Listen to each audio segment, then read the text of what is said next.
네, 오늘은 우리 정태 목사님께서 말씀을 전해 주실 텐데요. 잘 아시듯이 우리 교회에서 함께 섬기다가 또 미국에서 지금 살면서 선교사역 하시고 본인의 이름을 딴 DCMI 선교회 대표 데이비드 정 미셔너리 인터내셔널 대표로서 세계 선교 사역을 잘 감당하고 계시고, 또 지난번 여러분들께서 이 네팔 선교 사역을 위해서 또 최선의 기도와 헌금으로 동참해 주신 또 귀한 열매들을 우리가 또 함께 볼 수 있어서 감사합니다.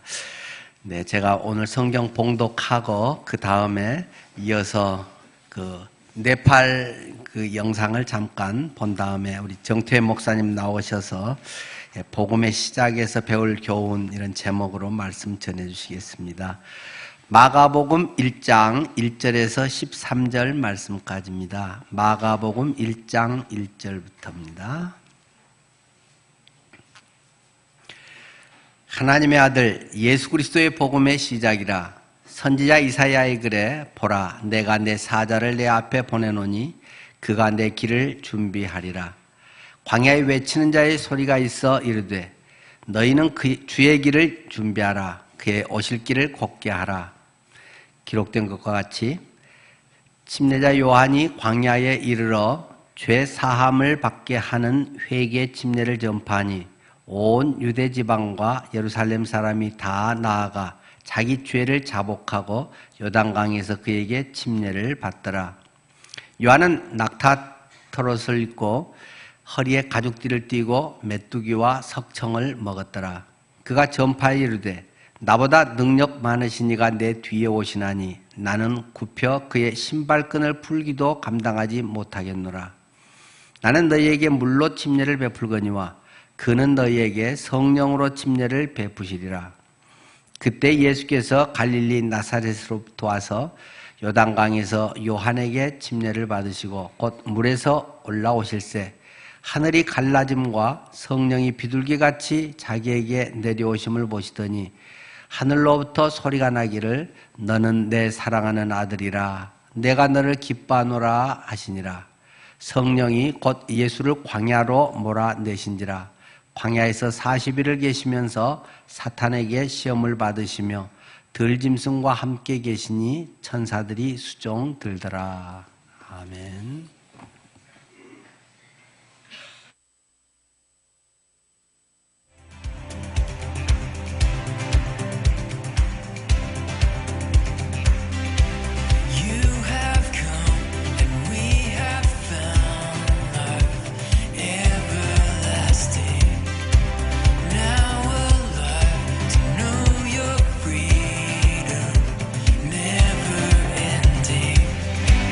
You alone.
안녕하세요, 여러분. 보고 싶었습니다.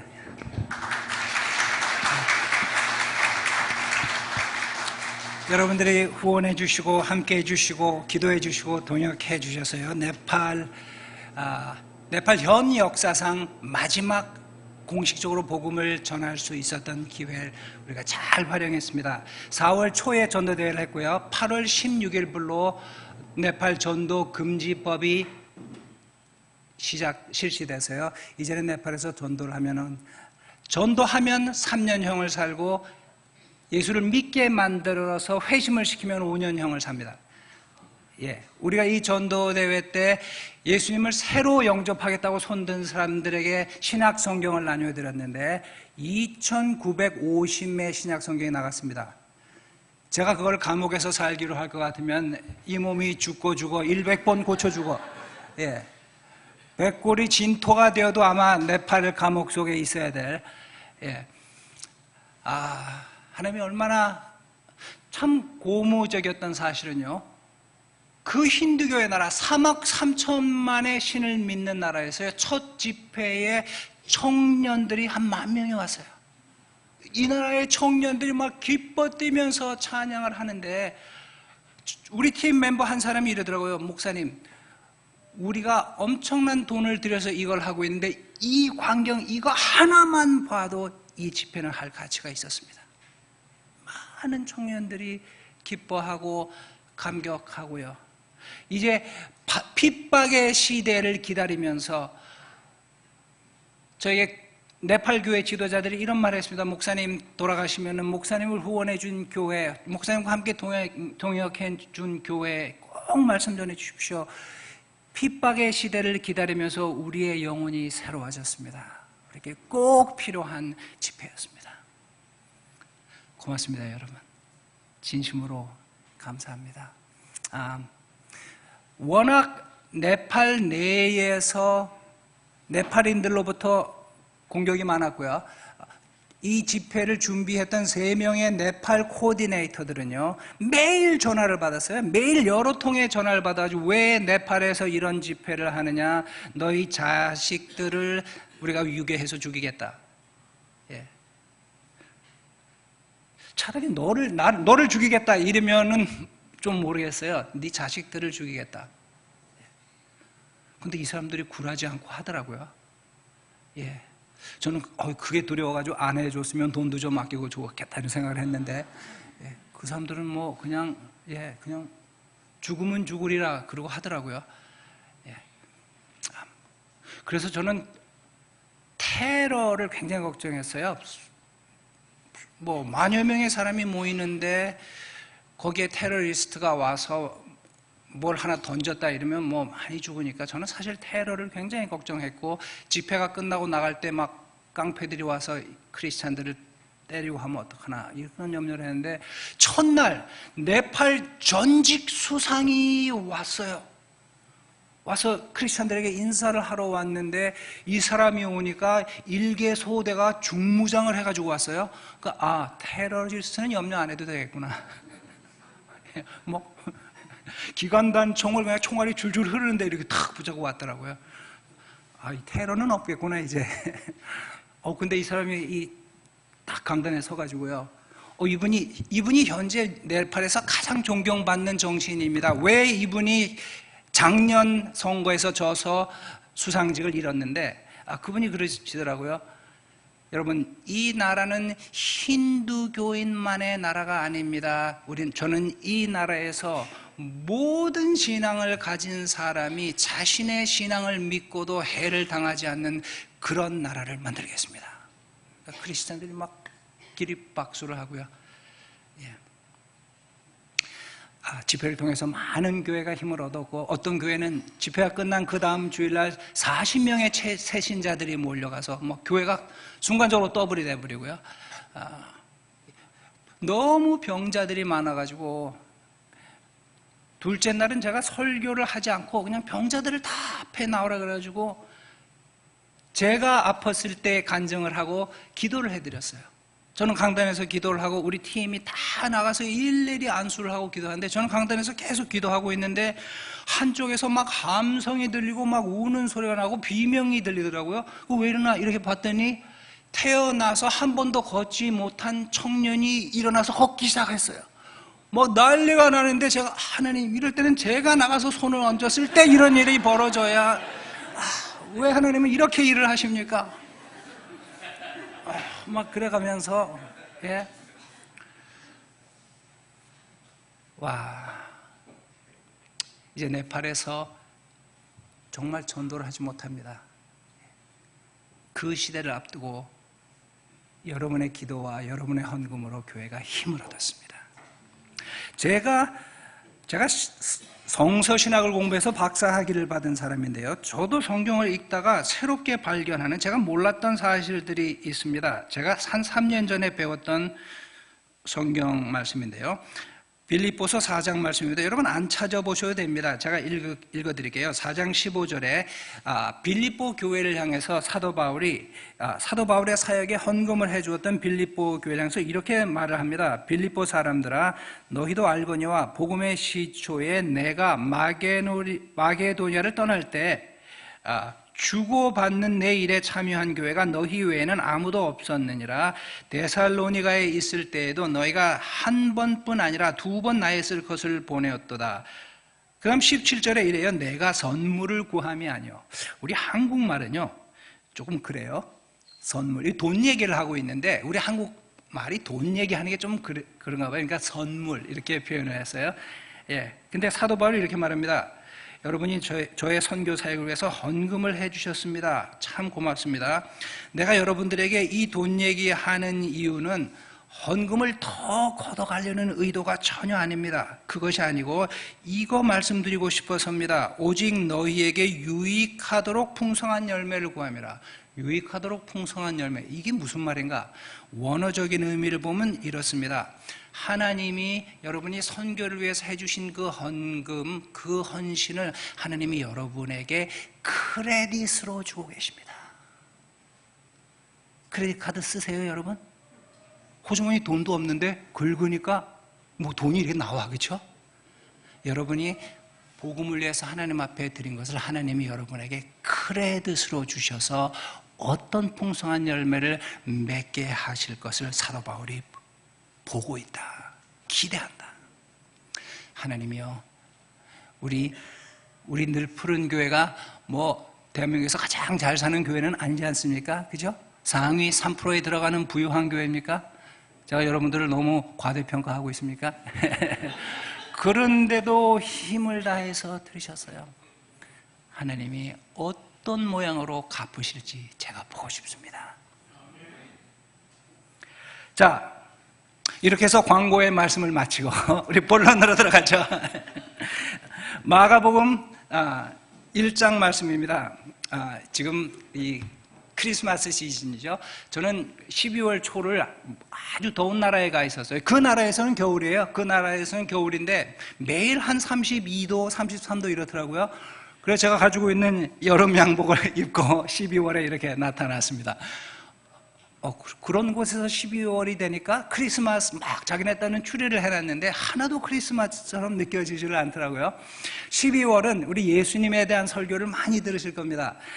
다음 주 크리스마스에는요, 틀림없이 우리 목사님께서 예수님의 탄생에 대한 설교를 하실 거고요. 예, 저는 오늘 예수님의 탄생이 아니라 예수님이 복음 사역을 처음 시작하셨던 그때 이야기를 하고자 합니다. 이 마가라는 사람은요, 마가복음이라는 책을 통해서 여러 가지 신학적인 질문에 대한 답을 주고 있습니다. 그 여러 가지 신학적 질문을 제가 다 다룰 건 아니고요. 가장 중요한 한 가지 질문에 대한 답을 다루겠습니다. 마가는요, 이 질문을 합니다. 예수 그리스도는 누구십니까? 저하고 한번 따라해 주시겠어요? 예수 그리스도는 누구십니까? 이 질문에 대한 답을 이 책을 통해서 주고 있어요. 지금 이 세상에 살고 있는 사람들은 믿는 사람이든 믿지 않는 사람이든 예수는 하나님의 아들이라는 사실을 알아요. 근데 그것을 인정하고 믿는 사람이 있고, 무슨 소리야, 그거는 종교 얘기고 신화 얘기지 하고 무시하는 사람이 있어요. 그러나 예수님이 살았던 이 시대, 지금처럼 통신이 발달했던 시대도 아니고 막연하게 소문으로 예수님에 대해서 적어도 팔레스타인 땅에서는 들어봤을 겁니다. 그러나 과연 이분이 누구냐? 이분이 뭐 하는 분이냐? 이분이 정말 신적 존재냐? 평범한 사람이냐? 누구냐? 그냥 기적을 행한 선지자 중에 하나냐? 여러 가지 질문이 있었을 겁니다. 그 질문에 대한 답을 주는데요. 마가복음 1장 1절 이렇게 시작합니다. 하나님의 아들 예수 그리스도의 복음의 시작이라. 자, 여러분 옛날에 제 기억에는요 한 80년대까지만 했던 성경에도요 제가 지금 말하고자 하는 그렇게 성경이 표기된 성경이 있었는데 지금은 다 스터디 바이블을 쓰시면서 그런 표기가 없어졌어요. 옛날에 제가 썼던 관주 성경에는 이렇게 되어 있었습니다. 하나님의 아들 예수 그리스도의 복음의 시작이라 이렇게 되어 있는데 하나님의 아들을 괄호로 묶어놨습니다. 괄호로. 그리고 거기 각주가 달려가지고 그 각주에 대한 설명이 밑에 있었습니다. 그때는 밑이 아니고 책이 이렇게 위아래로 읽었는데 중간에 어디 있었던 것 같아요? 혹시 그 시절을 기억하시는 분이 계세요? 그때 그 시절? 제가 너무 심오한 말을 하고 있습니까? 예. 혹시 여러분 성경에 지금 하나님의 아들 괄호로 묶여 있는 분 계세요? 없어요? 예, 다 새로운 버전을 사셨군요. 그렇게 하셔야 성서 공회가 유지가 됩니다. 예. 그럼 혹시 하나님의 아들 그리고 그 밑에 무슨 A 이렇게 붙어가지고 밑에 각주로 A 설명이 있는 성경 가지고 계신 분 계세요? 계십니까? 예, 뭐라고 되어 있습니까? 그 A에 밑에 뭐라고 설명이 되어 있습니까? A. 맞습니다. 맞습니다. 어떤 사본에는 하나님의 아들이 없다. 보십시오. 사본이라 그랬습니다. 우리가 성경 원본에는 이렇게 되어 있습니다. 이러는데 사실은요. 제일 처음 계시를 받아서 쓰여진 책 마가복음을 예를 들어볼까요? 마가가 한 50년에서 70년 사이에 썼다라고 학자들이 주장하는데요. 50년 내 받아서 쓴 책이 양피지나 종이나 파피루스에 썼는데 그 종이가 2000년이 지나도 남아있을까요? 감당하지 못할 질문을 제가 하고 있나요? 2000년이 지나도 그 종이가 남아있나요? 남아있지를 않죠. 그러니까 이게 지금 가지고 있는 사본은요, 그 사본이 카피가 되고 카피가 되고 카피가 된 계속 카피예요. 그 카피를 우리가 원본으로 쓰고 있습니다. 제일 먼저 주어진 원본은 존재하지 않습니다. 근데 문제는요, 지금 시대는 카피를 어떻게 합니까? 제럭스 머신에 넣고 단추 누르면 사진을 탁 찍어요. 그러니까 정말 하나도 틀린 게 없어요. 근데 옛날 사본은요, 필경사가 썼거든요. 손으로 썼어요. 이건 성경만 그런 게 아니라 고대 문서가 다 그렇습니다. 썼어요. 뭐 플라톤의 글도 다 썼고 아리스토텔레스의 글도 썼고 사마천의 사기도 썼고 그런 식으로 가다 보니까요. 성경의 내용이 바뀔 만한 중요한 내용이 쓴 사람이 잘못 쓰거나 실수한 건 없습니다. 그런데 작은 표현들, 점이 하나 들어가야 될 게 안 들어가고 이런 평범한 그 오류라 그럴까요? 그런 건 있습니다. 근데 여기 보면은 어떤 사본에는 하나님의 아들이란 말이 없다. 학자들의 연구에 의하면요, 하나님의 아들이라는 말이 없이 예수 그리스도의 복음의 시작이라 이것이 마가의 원문이라고 추정하고 있습니다. 이유는 이렇습니다. 마가가 이 책을 통해서 답을 주고자 하는 신학적 내용은 이거예요. 예수 그리스도가 누구입니까? 아무도 몰라요, 아직까지. 그런데 하나님의 아들 예수 그리스도라고 표현해버리면 이미 답을 주는 거예요, 시작부터. 시작부터 본론 말하고 시작하면 말이 얼마나 재미가 없어요? 그렇죠? 그래서 예수 그리스도의 복음의 시작이니라 이렇게 시작했는데 이거를 옮겨 적은 사람, 훨씬 후대에 옮겨 적은 사람은 답을 알아. 그러니까 자기가 답을 썼어. 예. 예수 그리스도는 누구십니까? 그의 복음의 시작이 되었습니다. 그가 누구십니까? 그분은 우연히 어느 날 와서 짱 하고 하나님의 아들이라고 주장하고 예수의 사역을 하신 분이 아닙니다. 그분이 태어나신 것은 선지자 이사야의 글에 이미 예언이 돼 있었던 말씀이었습니다. 내가 내 사자를 내 앞에 보내서 그의 길을 준비할 것이다. 광야에서 외치는 자의 소리가 있을 것이다. 너희도 주의 길을 준비하라. 그의 오실 길을 곧게 하라. 이렇게 예언의 말씀이 있었는데요. 웬일입니까? 이사야가 예언했던 그분이 오셨습니다. 그분은 침례 요한입니다. 드디어 침례 요한이 광야에서 죄 사함 받는 회개의 침례를 전파합니다. 유대와 전 팔레스타인에서 사람들이 와서 회개합니다. 요한은 낙타토롯을 입고 허리에 가죽띠를 띠고 메뚜기와 석청을 먹으며, 요즘에 좋다는 건 이 사람이 다 먹고 있어요. 예. 그때는 이게 별로 안 좋은 것 같았는데 지금 생각해보면 이 사람이야말로 건강식을 하고 있는 아주 선지자 중에 탁월한 선지자입니다. 자, 그런데 이제 엄청난 일이 벌어집니다. 이 사람이 침례를 주면서 나는 물로 침례를 주지만 내 뒤에 오실 그분은 불로 침례를 줘서 침례받는 인간의 내면 세계 존재 자체를 완전히 태우고 소멸시키고 새롭게 세울 엄청난 분이십니다. 이런데 예수님이 득 나타나세요. 그래서 요한에게 침례를 받습니다. 침례를 받고 물에서 올라오는데 10절 말씀입니다. 물에서 예수님이 올라오는데 엄청난 일이 벌어져요. 눈으로 보이는 일과 귀로 들리는, 요즘 말로 하면 비디오와 오디오가 동시상영이 되는데요. 비디오, 하늘이 쫙 열렸습니다. 저는 성경을 읽으면서 거룩한 생각이 들어야 되는데 저는 가끔마다 웃기는 생각이 많이 들어가지고 혼자 크게 되고 웃을 때가 참 많거든요. 왜 이렇게 사람이 경건치 못한지 모르겠어요. 그러고서는 내가 왜 이러나 그래서 또 웃고. 저는 이 성경을 읽을 때마다 제가 생각나는 옛날에 읽었던 그 웃기는 이야기 모음, 미국에서 읽은 건데요. 이런 일이 있었답니다. 미국 텍사스가 남한의 7배인데 거기 손 농사 짓는데 여기는 산도 없고 얼마나 평지냐 하면요, 우리 개가 집을 나가서 도망가면은 3일간은 어디 가는지 보인대요. 산이 없어가지고. 뭔 말인지 이해를 못하는 분도 계시는 것 같네. 근데 이 텍사스의 농부가 평생 농사만 짓고 있다가 이제 도시들이 만들어지면서 달라스라는 도시가 생기고 거기에 뭐 빌딩들이 생기고 이래서 이 사람이 도시가 보고 싶어가지고 자기 아내와 아들을 데리고 도시에 왔대요. 그 호텔에 갔는데 미국에는요 호텔들이 높지를 않아요. 미국은 고작 2층 아니면 3층이에요. 3층도 거의 없어요. 2층이에요. 한국처럼 뭐 수십 층 이렇지 않아요. 그리고 땅이 워낙 넓으니까 인구는 얼마 안 되는데 땅이 넓으면 땅값이 싸죠. 땅값 싸다면 눈이 막 반짝이는 분들이 계세요. 그러니까 넓게 나가지 높게 나가질 않아요.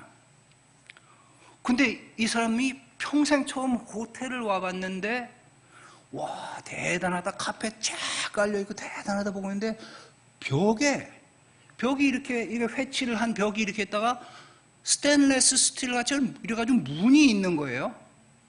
이 사람이 엘리베이터를 본 적이 없는 거예요. 이게 뭔가 이렇게 구경하고 있는데 갑자기 웬 할머니가 오더니 뭐를 탁 누르니 쓱 열리는 거예요.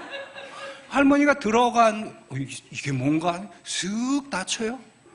그리고 이 사람 아무것도 모르는 거예요. 가만히 보니까 위에 불이 1번, 2번 하고 들으니 땡 소리가 나요. 그랬더니 아무 일도 없어. 그리고 좀 있다가 보니까 이게 다시 1번으로 불이 내더니 땡 하고 문이 탁 열리는데 아리따운 아가씨가 나오는 거야. 이게 뭐.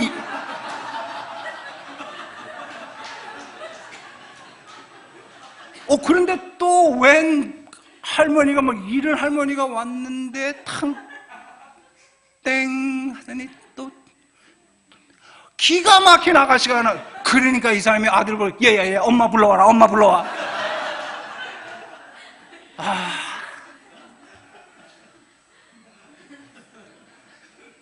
주님이 침례를 받고 올라오시는데 하늘이 열렸어요. 한국말에도 보니까 열렸다 이렇게 돼 있죠. 열렸다. 하늘이 스스로 자신을 연 것이 아니라 누군가가 열어 제꼈습니다. 하나님이죠. 하나님이 아담과 하와의 죄 이후 하늘과 땅이 관계가 절연됐는데 예수님을 통해서 하늘을 열어 제끼시고 이제 내 아들을 통해서 하늘과 땅이 다시 연결된다. 확 하늘 문을 여셨습니다. 그리고 하늘에서 음성이 들리는데요. 기가 막힌 소리가 들립니다. 너는 내 사랑하는 아들이라. 내가 너를 기뻐하노라. 너는 내 사랑하는 아들이다. 내가 너를 기뻐한다. 자, 신학적인 질문은 이것입니다. 예수는 누구십니까? 제일 첫 증언이 이것입니다. 너는 내 사랑하는 아들이다. 내가 너를 기뻐한다. 하나님의 음성이 들렸습니다. 예수가 누군지 아십니까? 예수는 누구냐면요, 하늘이 말해준 그분이십니다. 하나님의 아들이시고 아버지가 기뻐하시는 분이십니다. 여러분, 예수를 믿고 주님과 함께 침례를 받는다는 게 무슨 뜻인지 아세요? 사도 바울은요, 고린도 전서에서 침례의 의미를 이렇게 설명합니다. 예수와 연합하는 것이다. 내가 예수와 연합해서 그의 죽으심과 함께 나도 죽고 그의 부활하심과 함께 나도 부활한 것이다. 나도 예수와 동일한 사람이 된다. 여러분, 우리 교회에서 침례 받은 분 계세요? 여기서? 예, 침례받고 탁 올라오시는데 교회 지붕이 확 무너지면서 하늘에서 음성이 들리는데 너는 내 사랑하는 아들이다. 너는 내 사랑하는 딸이다. 내가 너를 기뻐하노라. 아마 그러면은 심장마비로 즉사할지도 몰라요. 놀라가지고. 예. 자, 보십시오. 예수가 누굽니까? 하늘에서 규정해준 그분, 내 사랑하는 아들, 내가 기뻐하는 자, 그분이 예수님이십니다. 예수님과 함께 침례를 통해 나와 그분이 하나가 됐습니다라고 고백하는 나, 당신은 누구입니까? 당신은 하늘이 규정해주는 그분이 바로 당신입니다. 세상이 말하는 당신에 대한 규정을 받아들이지 마십시오. 이제 학력고사를 마친 학생들은요, 학력고사 점수로 당신을 규정하지 마십시오. 가난하신 분은요, 재산의 유무로 자신을 규정하지 마십시오. 성공하지 못한 그것으로 자신을 규정하지 마십시오. 당신을 규정해주는 규범은 오직 하나님의 음성 하나밖에 없습니다. 나는 너를 기뻐한다. 너는 내 사랑하는 아들이다. 너는 내 딸이다. 저 이런 얘기를 들었습니다. 런던의 이 제일 아랫부분 그 댐스 강이 흘러가지고 도버 해협에 물을 보내버리는 그 하구에 그 호주의 해군들이 항해를 하다가 거기다가 배를 댔대요. 배를 대고 뭐 몇 달을 바다에만 있었으니까 무치 얼마나 그립습니까? 무치에 내려가지고 이 군인들이 뭐 실컷 마셨대요. 실컷 마셨는데 이제 밤이 깊었어요. 근데 아침에 일어나서 점호하기 전에 부대에 복귀를 해야 되거든요. 그래서 한 새벽 3시쯤 돼가지고 선술집에서 취할 대로 취해가지고 부대로 복귀하기 위해서 나왔는데 앞불싸 런던에 그냥 안개가 가득 끼어가지고 한치 앞이 안 보여요. 부대로 복귀를 해야 되는데 길을 못 찾는 게 술대 취했죠. 한치 앞이 안 보이죠. 완전히 뭐 안개로 가득 찼죠. 그런 상황에서 막 큰일 났어요. 부대 복귀 안 하면은 이거 뭐 자기는 영청에 가야 될 판인데, 근데 거기에 사람이 하나 나타났어요. 이게 웬일인가 싶어가지고 그 사람을 붙잡았는데 이 사람은요 제독이에요. 여기 별 4개를 달고 딱 군복을 입고 멋있는 제독인데, 이 군인들이 술에 취해가지고 못 알아봤어 제독을요. 그럼 술은 취할 대로 취해가지고 헤이 영감 여기가 어디야 하고 물었거든요. 제독이 기가 막히잖아요. 새파란 수병이 장군님을 향해서 영감 여기가 어디야. 기가 막혀가지고 이 제독이랍니다. 제군들은 내가 누군 줄 아나? 그러니까 이 수병들이 야 큰일 났다. 우린 여기가 어딘지 모르지. 이놈은 지가 누군지를 모르지.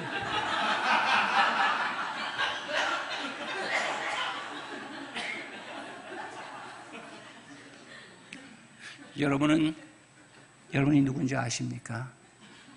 세상과 문화가 당신이 누구라고 규정하도록 허락하지 마십시오. 당신을 규정하는 것은 오직 하나님의 음성밖에는 없습니다. 너는 내 사랑하는 아들이다. 너는 내 사랑하는 딸이다. 내가 너를 기뻐하노라. 그런데 보십시오. 11절에 하늘로부터 소리가 나기를 너는 내 사랑하는 아들이라 내가 너를 기뻐하노라 하시니라.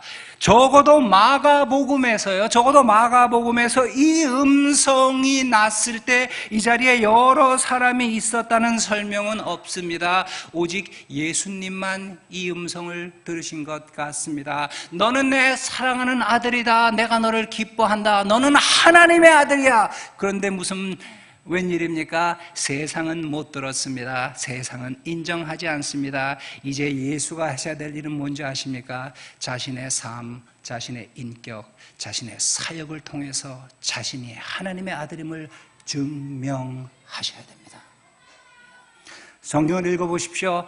예수님이 기적을 행하십니다. 예수님이 귀신을 쫓아내는데 유대인들은 못 알아보는데 귀신은 알아봐요. 하나님의 아들이라고 막 말하는데 예수님이 귀신을 잠잠하라고 명령하십니다. 귀신의 간증을 들어야 될 정도로 예수님이 갑갑한 분은 아니십니다. 귀신, 너희는 가만히 있어라. 귀신은 원래 귀신처럼 아는 거야. 이러면서요. 예수님이 계속 자신이 누군가를 증명하고 가시는데요. 맨 마지막 그분이 십자가에서 돌아가셨을 때 이제는 이방인이었던 로마의 백부장조차 이렇게 고백합니다. 이분은 진정 하나님의 아들이었다. 예수와 연합하여 하나님의 사람이 된 여러분과 저요, 우리가 하나님의 사람이라고 말하지만 세상은 그 음성을 듣지 못했습니다. 내가 하나님의 사람이라는 것은 이제 여러분의 삶과 인격, 사역으로 증명하셔야 됩니다. 그것이 우리의 사명입니다. 절대 세상은 인정하지 않을 겁니다. 세상은 계속 우리를 새롭게 규정해 줍니다. 너 별 볼 일 없는 사람이야. 너 별로 성공 못한 사람이야. 너 고통 속에 너 애들 난리 부리는, 너 애들 하나 제대로 못 키운 사람이야. 어떻게 증명하시겠습니까? 어떻게 삶으로, 어떻게 인격으로 증명하시겠습니까? 오늘 대한민국 기독교가 점점 죽어가고 있다는 사실은 여러분이나 저나 잘 알고 있습니다. 저는 한국의 기독교가 폭발적으로 일어났을 때 예수님을 믿었고 그 속에서 소명을 받았고 그때의 비전으로 살고 있습니다. 그러나 현실을 무시할 수는 없습니다. 대한민국 기독교는 죽어가고 있고 어쩌면 이미 죽었는지도 모릅니다. 그런데 말이죠, 왜 교회가 이렇게 약해졌나요? 복음이 없어서인가요? 아니죠. 옛날에 없었던 인터넷까지 동원해서 복음은 강력하게 전해주고 있습니다. 문제는 복음이 없어서 이 땅의 기독교가 약해진 것은 아니죠. 안 믿는 세계는 언제나 크리스찬의 삶을 지적합니다. 만일 그런 하나님이 살아계시다면 왜 크리스찬의 삶과 인격이 이것밖에 되지 않는가? 집시 스미스라는 영국의 복음 전도자는 이렇게 말했습니다. 이 세상에는 5개의 복음이 있다. 마태, 마가, 누가, 요한, 그리고 크리스찬의 삶. 믿지 않는 세상 사람들은 5번째 복음을 듣고 보기 전까지 앞의 4복음 따위에는 아무런 관심도 없다. 하나님이 규정해 주신 우리, 하나님의 아들, 하나님의 딸, 하나님이 기뻐하시는 우리, 이제 우리가 하나님의 아들, 하나님의 딸이라는 사실은요, 우리 스스로 증명해야 합니다. 그리고는 엄청난 스토리가 나옵니다. 12절에 이렇게 기록되어 있습니다. 성령이 예수를 광야로 몰아내신지라. 광야에서 40일을 계시면서 사단에게 시험을 받으시며 들짐승과 함께 계시니 천사들이 시종 들더라. 우리가요, 대단한 신학자는 아니지만 보통 지극히 평범한 신학은 알고 있어요. 선하게 살면 축복받습니다. 악하게 살면 벌을 받습니다. 그 정도 신학은 다 알고 있어요. 예수 믿으면 천국 갑니다. 안 믿으면 지옥 갑니다. 뭐 이런 것 정도 다 동의해요. 그런데 우리가 동의하지 못할 게 있습니다. 예수 믿고 하나님의 아들이면 잘 나가야 되는데 왜 광야로 들어갑니까? 그런 생각 안 하세요? 혹시 아무런 생각 없이 성경을 읽고 계시진 않습니까?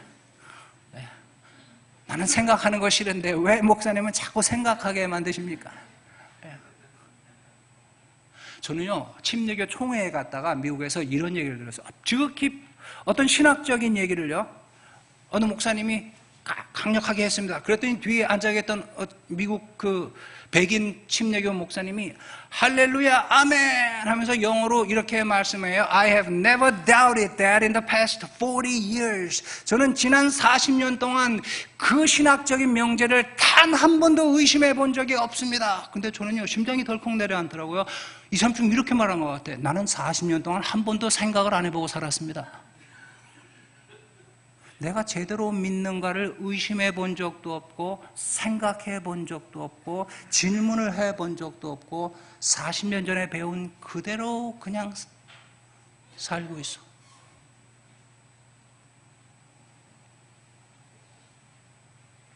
광야.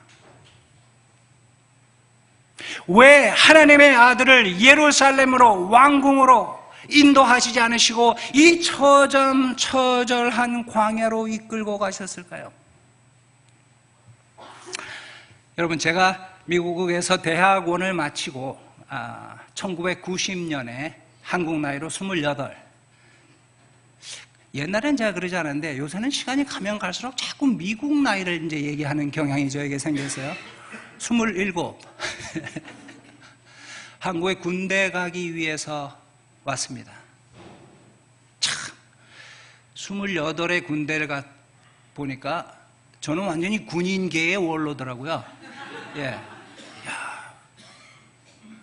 그런데 논산훈련소에서 배에 말로는 표현할 수 없는 강한 통증이 오면서 엄청나게 장출혈을 했는데요. 너무 아프고 너무 출혈이 심하니까 감당을 못하겠어요. 그래서 하사관에게 얘기를 했더니 저를 의무대에 보내더래요. 의무대에서 검사를 하는데 피가 줄줄 나오니까는 통합병원에 보내고 통합병원에서도 철철 피를 흘리니까 이 사람들이, 제가 아직 군번을 못 받았어요. 군번을 받았으면 군대에서 어떻게 할 텐데 이제 막 입대를 해서 군번을 못 받으니까 집에 보내더라고요. 너 집에 가서 병원에 입원했다가 2달 있다가 군사용 진단서를 끊어와라.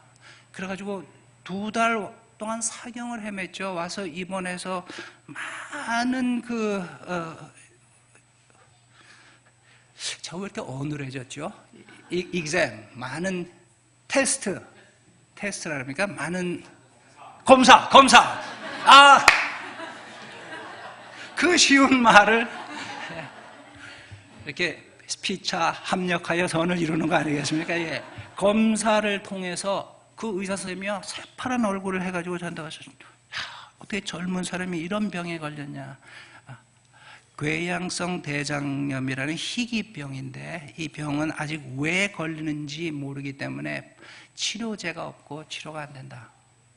그러면서요, 그때 제가 막 죽어가고 있었는데 당신을 살릴 수 있는 방법은 하나밖에 없습니다. 약은 없고 수술을 통해서 생명은 건질 수 있는데 대장을 전면 절제해야 됩니다. 고작 나이 28이에요. 대장을 다 잘라내버리고 내가 하나님이 사명자로 불러주셨는데 어떻게 제가 뛰면서 주님을 섬기며 살 수 있을까? 참 고통스럽고 끔찍한 사건이었어요. 그리고는 우리 가족들이 기도하고요. 지금 생각해보면 어떻게 그런 생각을 했는지 모르겠어요. 야, 기도하고 넘어가자. 기도하고 믿음으로 이기자. 딱! 그랬더니 의사 선생님이 나가서 죽어라. 여기 병원에서 그러지 말고 내보내더라고요. 와. 근데 제가 병원에 있을 때 우리 김영호 목사님이 오셔가지고 너무너무 좋아하시고, 목사님, 하나님이 목사님을 향한 뜻이 있습니다. 빨리 목사님 공부를 마치도록 도와주시는 것 같다고 막 기뻐하시고 기도해 주셨는데, 제가 3년을 사경을 헤매면서 병원으로 헤매고 있으니까 3년 때는 병원에 또 신방 오셔가지고, 목사님 이럴 줄 알았으면 군대 가는 게 훨씬 나을 뻔했습니다. 막 이러시면서, 와. 그때 우리 김영호 목사님, 사모님 많이 기도해 주시고요. 김효연 목사님, 사모님, 우리 집사님들, 또 그때 와서 기도해 주신 권사님들, 지금은 천국에 가신 분들이 많이 있습니다. 정말 조금 아픈 게 아니라 죽느냐 사느냐를 계속 오고 갔었는데요. 제가 아직도 기억에 남는 편지가 하나 있습니다. 미국에서 제가 안수 받을 때 안수위원장이었던 목사님이 저에게 편지를 해주셨어요. 그 편지에 이렇게 기록했습니다. 목사님, 내가 평신도였다면은 이렇게 생각하지 않았을 겁니다. 그런데 이제 나도 목사가 된 지 20년이 됐고 신학 공부를 해서 신학 박사 학위도 받았습니다. 이제는 저의 눈이 바뀌었습니다. 내가 평신도 같았다면 하나님, 왜 하나님의 아들에게 이런 고통을 주십니까? 이렇게 하나님 앞에 불평했을 겁니다. 그러나 이제 눈이 생기고 보니 세상을 보는 저의 시각이 달라졌습니다. 하나님은 하나님의 아들, 하나님의 사람에게 고통을 주십니다. 그리고 하나님의 사람을 하나님이 다스리십니다. 하나님의 아들, 너는 내 아들이다, 내가 너를 기뻐하노라 말씀하신 후에 하나님은 이 아들 예수 그리스도를 왕궁으로 영광의 자리로 이끌지 않으셨습니다. 광야로 이끄셨어요. 사단이 있는 자리로 이끄셨어요. 하나님이 존재하지 않는 고통의 가장 깊은 시면 속으로 하나님의 사람, 하나님의 아들을 인도하셨습니다. 혹시 여러분 고통 속에 계시지 않습니까? 혹시 광야 속에 계시지 않습니까? 아니, 하나님이 계시다면 왜 나를 여기다 놓으셨습니까? 이렇게 생각하지 않으십니까? 여러분, 성경을 보십시오. 하나님의 사람 모세, 위대한 한 민족을 위대한 하나님의 능력으로 구원했던 이 모세가 하나님의 사람으로 연단된 곳은 광야였습니다. 다윗을 보십시오. 자신을 끊임없이 죽이고자 자신을 추적했던 사울의 칼을 피해 광야로 도망하면서 이 사람은 한 나라 이스라엘을 위대한 제국으로 만들 수 있는 리더십을 키운 하나님의 사람으로 만들어졌습니다. 그러나 왕궁의 호화로운 보좌에 앉아 온갖 산의 진미를 즐기고 있었을 때 이 사람은 유부녀나 유린하는 시시한 성폭행범으로 전락하고 말았습니다. 여러분의 삶에 고통이 있습니까? 기뻐하십시오. 당신은 하나님의 아들이십니다. 제가 3년간 사경을 헤매고 93년도에 다시 유학을 갔어요. 제가 시작했던 박사과정을 마치기 위해서 갔는데 제 기억에는 94년이라고 생각되네요. 미국에 가서도 또 사경을 헤매고 입원을 하고 아들이 죽어가니까 저희 어머니가 오셔야 됐어요. 저희 어머니가 오셔가지고 3개월을 있으면서 아들 병수발을 하고 다시 돌아오시고, 근데 아들이 계속 죽어가니까 또 오시고, 그때 어머니가 이런 말씀을 하시더라고요. 태회야, 나는 가정 부인이 돈을 100만 원이나 써가면서 비행기를 사서 외국에 오고 이러면 집안이 망하는 줄 알았는데 안 망하더라. 계속 와야 되겠다. 와, 나는 이럴 줄 몰랐다 이러시더라고요. 여러분도 간을 키우고 많이 다니십시오. 박사과정에 들어가면은요, 개인 생활이 없어요. 학교에서 요구하는 이 공부의 양이 너무나 많기 때문에 도서관에 방을 하나 줍니다. 거기서 살아야 됩니다. 그냥 계속. 박사과정은요, 이 성적 매길 때 A, B, C, D, F 이렇게 매기질 않고요, A, B, F 이렇게 되어 있습니다. C를 받으면 낙제입니다. 바로 학교를 그만둡니다. 모든 과제물을 내는데 시간에 딱 시간 맞춰 내지 않으면은 그냥 간단합니다. 안녕히 가십시오. 예, 그냥 끝. 그러니까 이게 딱 지켜야 돼요. 박사과정에는 강의가 하나도 없습니다. 10명 채 안 되는 학생들이 앉아가지고 자기들이 연구해 온 것을 발표하고, 그거를 발표하기 일주일 전에 자신이 연구한 연구 보고서를 다 동료들에게 나눠주고, 동료들이 비평을 합니다. 그것을 비평을 해와가지고 제가 발표할 때 저를 계속 공격하고, 저는 그것을 디펜드 해내야 됩니다. 근데 그 중에 공부를 안 해온 학생은 공격을 할 수가 없겠죠. 읽질 않았으니까. 공격을 안 하고 입을 다물고 있다. 그러면 그건 교수로부터 계속 질문을 받습니다. 너는 다 알기 때문에 아무런 비평도 안 한 거지. 그럼 나의 질문을 받아라. 그리고 교수로부터, 그러니까 박사과정은 시작부터 끝까지 공포에서 공포로, 내가 사망의 음침한 골짜기를 다닐지라도. 그런데요, 제가 일주일 있다가 내야 될 리서치 페이퍼가 있었어요. 도서관에서 계속 책을 읽으면서 타입을 쓰고 있는데 아랫배 통증이, 이거 또 시작하는구나. 얼른 도서관 화장실에 뛰어갔는데 나오는 거는 시커먼 피밖에 아무것도 없어요. 너무 아프고 당혹스럽고 쉬고 싶은데 뭐 쉴 수가 없어요. 병원에 가봐야 뻔해요. 스테로이드 주는데 그거 먹으면 온 다른 장기를 망치고, 병원에 갈 시간도 없어요. 이거 일주일 있다가 내야 되니까 다시 방에 와서 또 수고해, 또 아프. 이제 2시간도 아직 안 지났는데 가니까 또 시커먼 피밖에 안 나올 게 없어요. 뭐 공부를 할 수가 없어요. 책을 한 50권을 빌렸습니다. 그리고 제가 살고 있는 아파트에 갔습니다. 계속 하는데 또 아파요.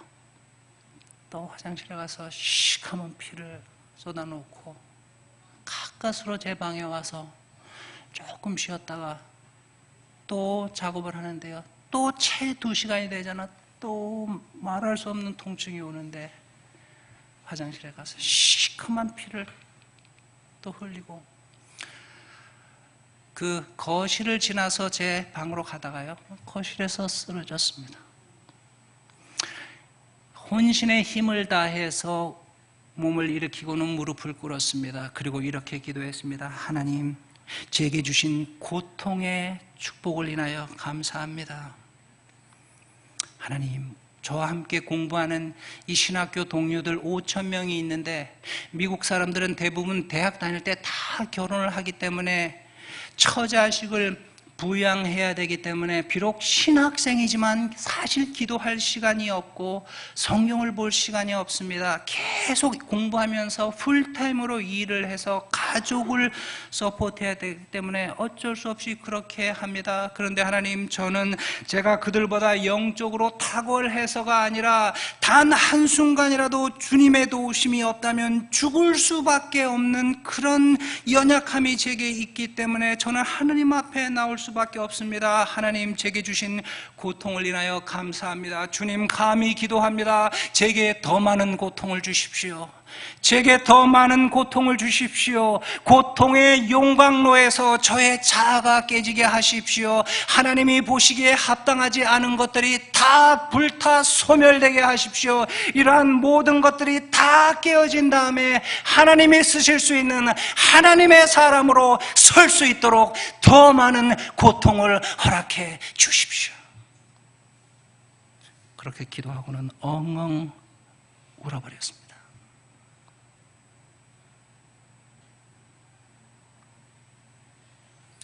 하나님은요, 하나님의 아들을 광야로 인도하십니다.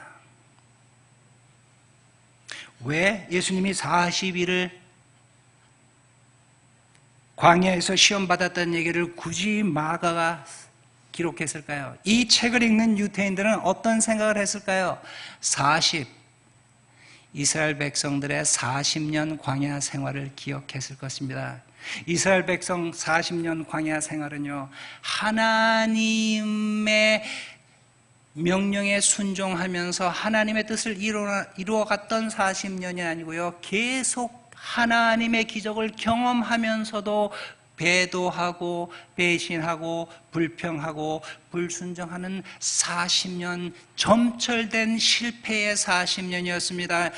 40년이었습니다. 그런데 이 사람, 하나님의 아들 예수 그리스도, 그분은 이 40주 40야 40일을 광야에서 사단에게 시험을 받았지만, 들짐승과 함께 계셨지만 그분은 견고히 서 있었습니다. 하나님 안에 뿌리를 내리고 조금도 흔들림이 없었습니다.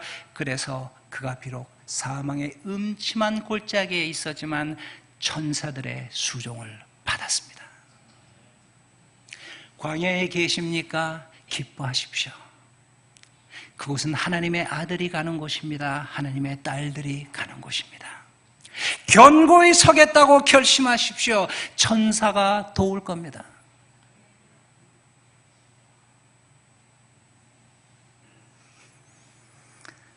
오늘 말씀을 마치죠. 지금은 우리 한국교회가, 제가 금세 말했던 것처럼 한국교회가 성장하는 시대가 아닙니다. 존경받는 시대가 아닙니다.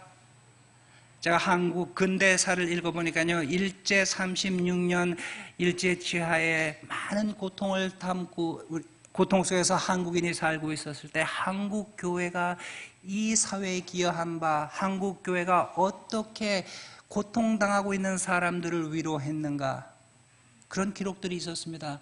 그런데 아쉽게도 지금 한국교회는 위로하는 교회가 아니라 지탄받고 있는 교회가 되었습니다. 한국교회의 가장 큰 문제가 무엇일까요?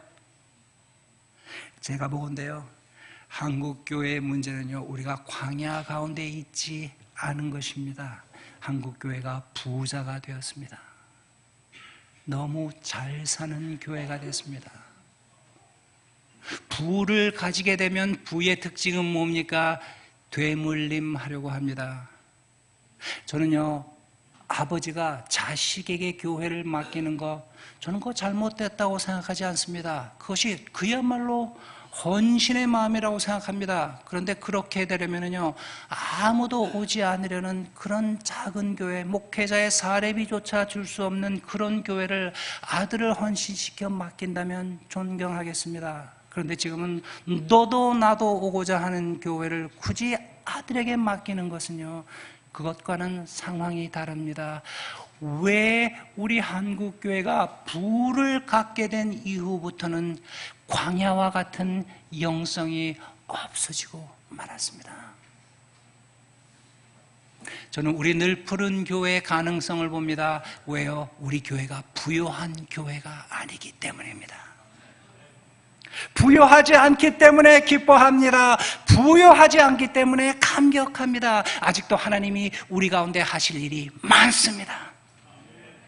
갖지 못했기 때문에 괴로워하지 마십시오. 가진 것으로 기뻐하십시오. 없는 것 채워주실 수도 있고, 안 채워주시면 감사함으로 사십시오.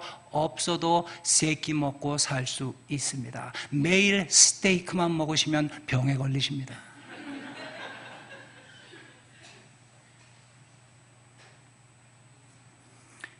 오늘 말씀을 정리하겠습니다.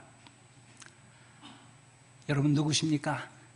예수님은 누구시라 그랬죠? 하나님이 규정해 준 그분이 예수입니다. 여러분은요, 하나님이 규정해 주신 그 definition, 그 정의 이외에 문화가 여러분에게 주는 정의를 받아들이지 마십시오. 여러분은 하나님의 사랑하는 아들이십니다. 하나님의 딸이십니다. 하나님이 기뻐하십니다. 그러나 세상은 인정하지 않습니다. 세상은 모릅니다. 당신만 아십니다. 이제 당신은 당신의 삶으로, 당신의 인격으로, 당신이 하나님의 아들, 하나님의 딸이라는 사실을 믿지 않는 세상에 증명하셔야 됩니다. 그 일을 가장 잘 하실 수 있는 것은 왕궁이 아닙니다. 광야입니다. 그래서 하나님은 우리를 광야에 두셨습니다. 우리가 이 땅에서 왕궁 생활을 한다면 천국은 아무런 의미가 없습니다. 이곳에서 광야 생활을 하기 때문에 사랑하는 주님이 우리를 불러주셨을 때 우리를 천국으로 부르십니다. 싸움꾼이 되지 않겠습니까? 싸움 준비를 하시고 광야에서 이웃과 함께 싸우는 것이 아니라 사단을 향해, 세속을 향해, 이 땅에 도도히 흐르는 세속적인 문화를 향해 전쟁을 선포하고 가장 경건하고 하나님의 사람으로 살겠다고 각오하시고, 그래서 우리의 삶과 우리의 사역을 통해 과연 저희는 하나님의 아들이었다, 하나님의 딸이었다 믿지 않는 세상이 인정할 수밖에 없는 그런 삶 속에 들어가지 않겠습니까? 같이 기도하시죠.